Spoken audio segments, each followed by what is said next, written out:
where did you get your training? Ah. I want to make sure I'm in good hands. Well, that's a very good question, and well done for asking it.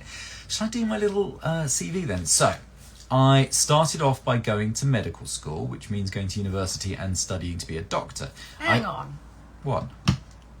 A scholarship to school and a... Okay, yeah. Come on, okay. let's I was going to start at university, do otherwise it this could properly. be long.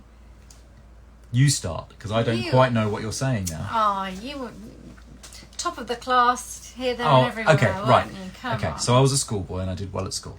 Then I went to university, and I went to Oxford University, and I studied medicine at Oxford University. Quickly learned that I wanted to do plastic surgery. Within a very few short years, it was a 6-year course, and I quickly learned I wanted to do plastic surgery. I did an extra degree in between times, sort of halfway through my medical degree, and then studied to become a surgeon. So I started off as a junior doctor and all of that, and I quickly started going to plastic surgery units as soon as I got through the sort of generic stuff. So I've only worked in a plastic surgery setting since 2002. Can you believe that? Since 2002. I've only worked in a plastic surgery setting since 2002. So I did my basic and then higher surgical training, and in doing that, I've worked in plastic surgery units, I'd say, throughout most of the country. So I've worked in... the world. The world. But I can't say I've worked in most plastic surgery units in the world. No, I'm but not that you old. have- But I've worked in most of the plastic surgery units in this country. So I did my first bit of plastic surgery in the West Midlands. I then think I went from there to Swansea, then from there to East Grinstead, which is where plastic surgery was born. Then I did... The highlight.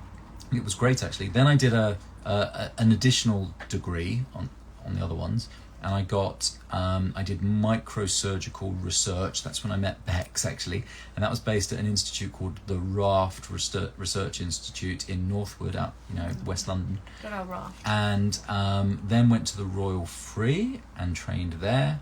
Then I went up to Yorkshire and I did my higher surgical training in Yorkshire and worked in some, I've got to say, staggeringly fantastic units in Yorkshire.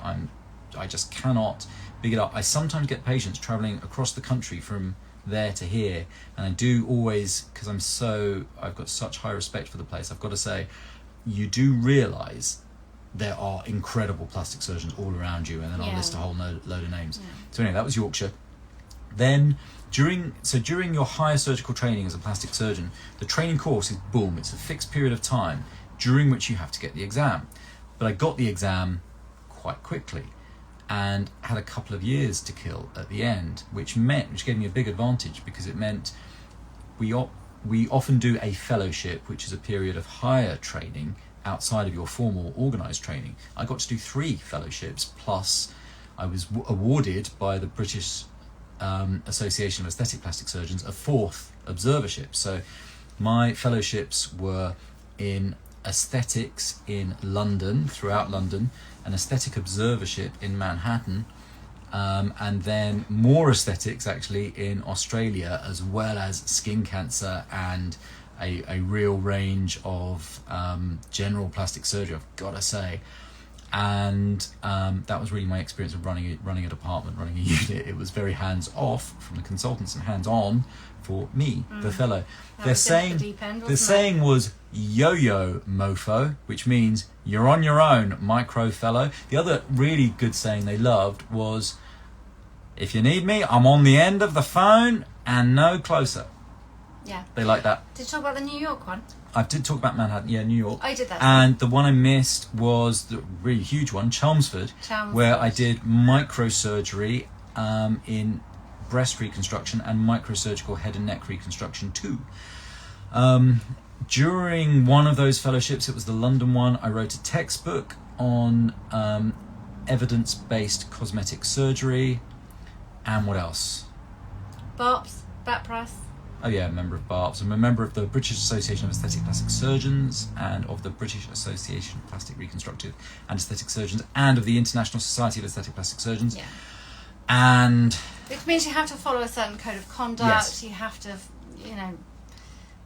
And what else? Authored, 40 or 50 papers. Yeah.